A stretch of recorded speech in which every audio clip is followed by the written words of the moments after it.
5.5 million Americans currently suffer from Alzheimer's disease, and 15 million people serve as caregivers. This crippling disease offers challenges as well as frustrations for the patient as well as the caregiver. Today on Weekend Connection, we'll discuss the physical and emotional stresses of Alzheimer's and how it can deal a crippling blow to the emotions and relationships within the family. Now, let's get connected. Our guest today on Weekend Connection is Dr. Judith Bohannon. She taught family studies at the University of Tennessee, Kansas State University, and East Carolina University. Judith knows the challenges and frustrations that accompany the crippling disease of Alzheimer's, as she was a caregiver to her husband. Judith, welcome to the broadcast today. Thank you so much, Stephen. Thank you for having me. Judith, as you find out that a loved one has Alzheimer's disease, having a knowledgeable and compassionate doctor can't be overlooked. I can imagine that would add to the stress level if people hesitated to ask their doctor any questions they might have. Perhaps they have a fear of bothering them too much. I do believe that it is important to have a lot of confidence in your primary care physician. And if that person is not someone you feel like you can speak with frankly about Alzheimer's, then perhaps you might want to look for a geriatrician, which is a physician specializing in aging problems, specifically dementia. And I found that to be a good source with my husband.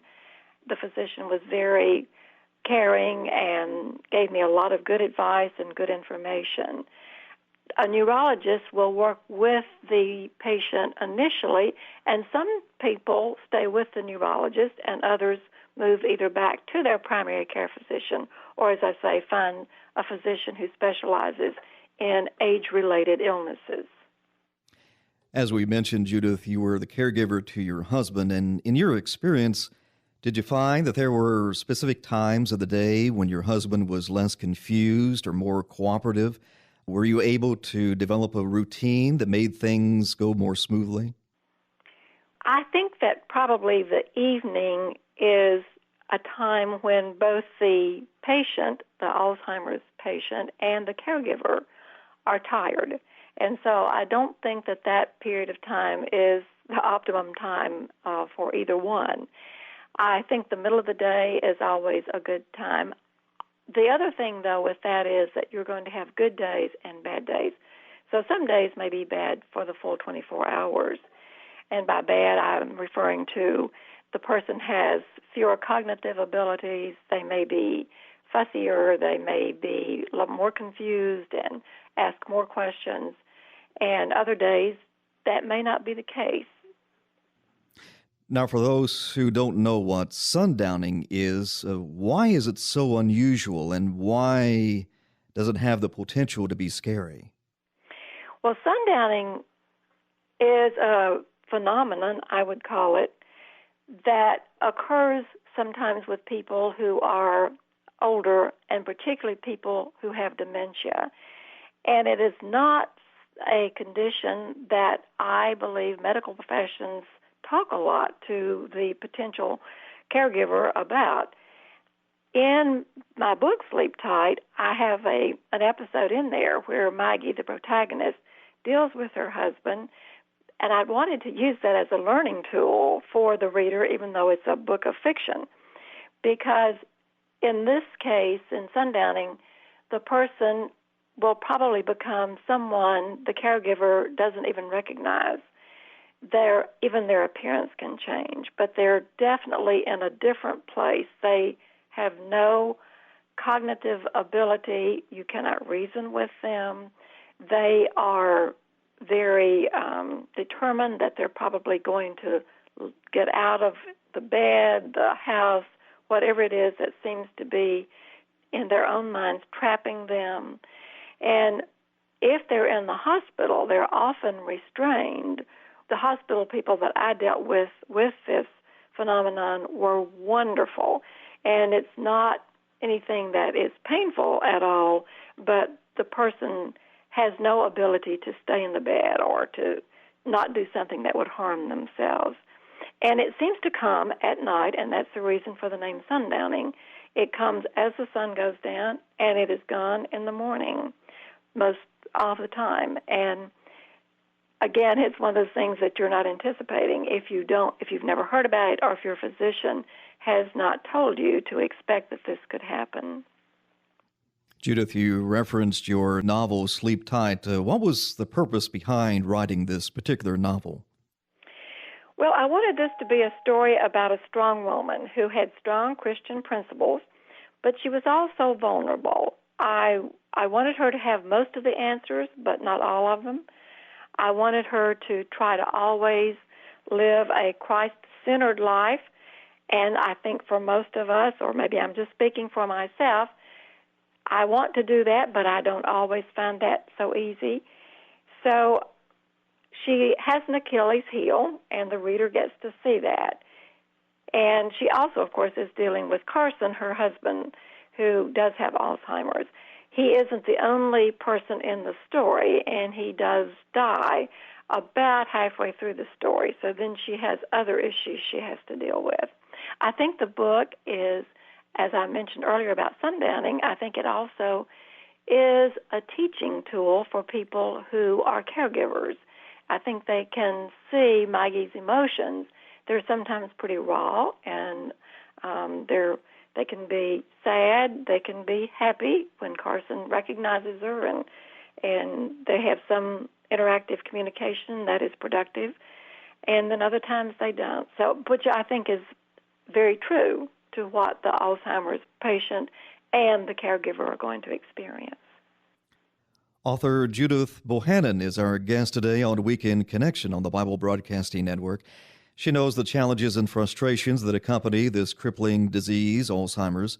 She was a caregiver to her husband, which allowed her to see the physical and emotional stresses of the illness. Judith, research has shown that caregivers themselves often are at increased risk for depression and illness. Does feelings of selfishness creep in if one considers using respite services just to take a break from their family member? Stephen, I certainly think those feelings of selfishness do creep in. But the thing that I have said to myself, and it didn't originate with me, I had certainly read it or heard it, but I told myself this, and I have told other people who've talked with me about this, that the best thing that you can do for the patient is to take care of yourself. I see people who have kept their patient in the home the entire time, and they are both physically tired, emotionally tired, and I think their spirit is diminished. I don't know that that serves the Alzheimer's victim well. I think that if you can be a very cheerful, happy person for 24 hours, that's wonderful. If you can answer the questions that are asked you over and over and over and not lose patience, that's wonderful. But I do not see people who do that very well, and I certainly did not do it well.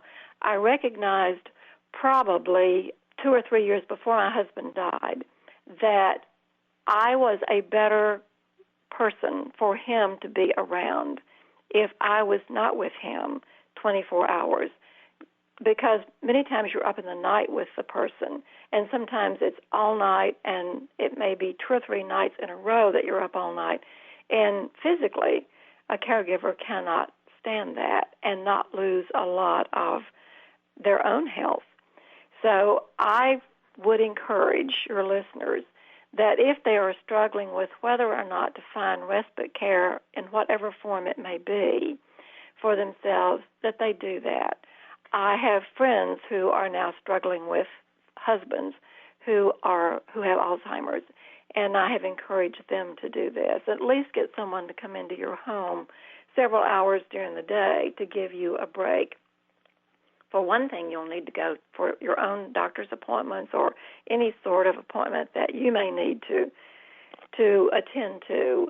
So you'll need someone there with them during that time. It becomes very difficult to take them with you.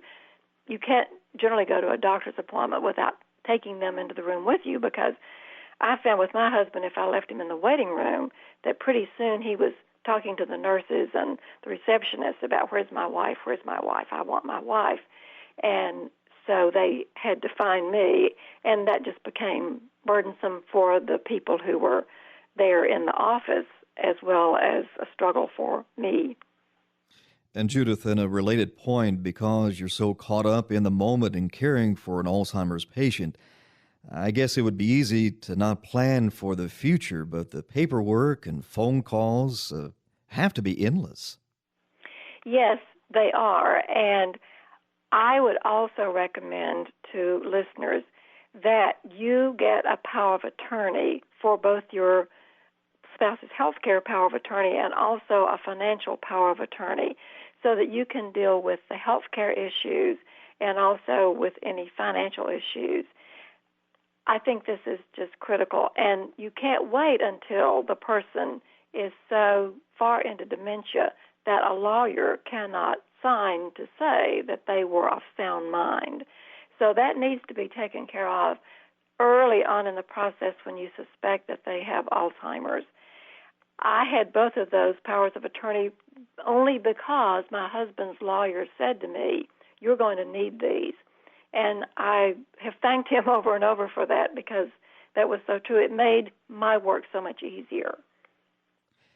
We're talking to Judith Bohannon today on Weekend Connection. Her book, Sleep Tight, helps readers see the difficulties in emotions and relationships as it relates to Alzheimer's, and how one woman struggled to make these two entities consistent with her faith.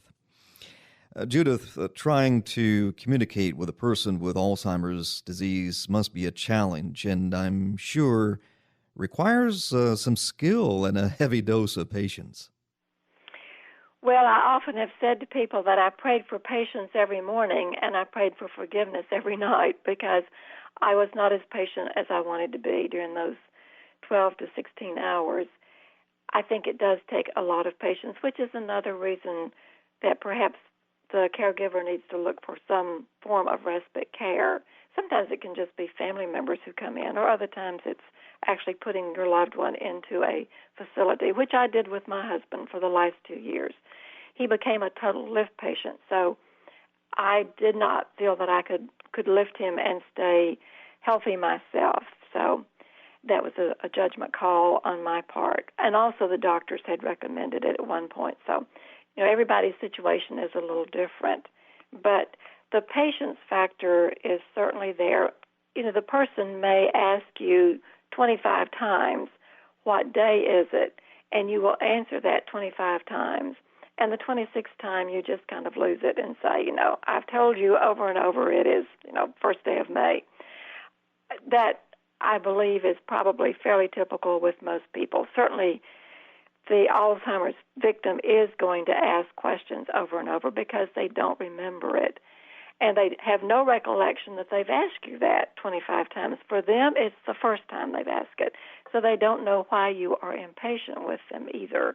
And, of course, that's difficult for them, and it's difficult for you.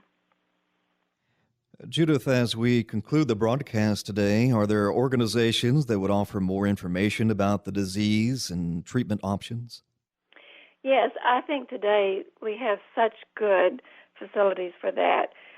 There are lots of local organizations, too. The Area Agency on Aging is a good place to start, and that is in almost every location.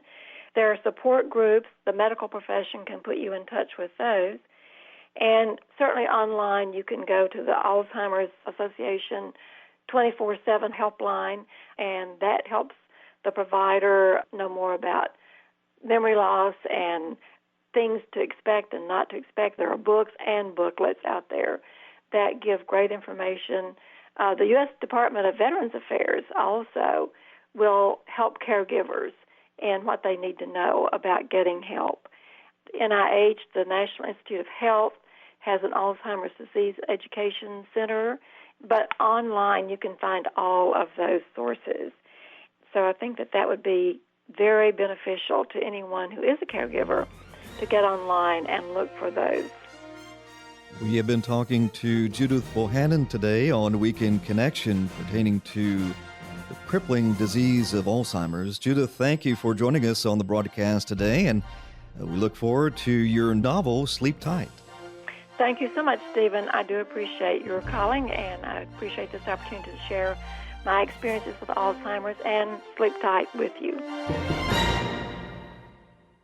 Thank you for listening to this feature, a production of BBN, the Bible Broadcasting Network. BBN provides 24-hour Christian programming, great Christian music, and Bible teaching. Listen to BBN by clicking the link in the description.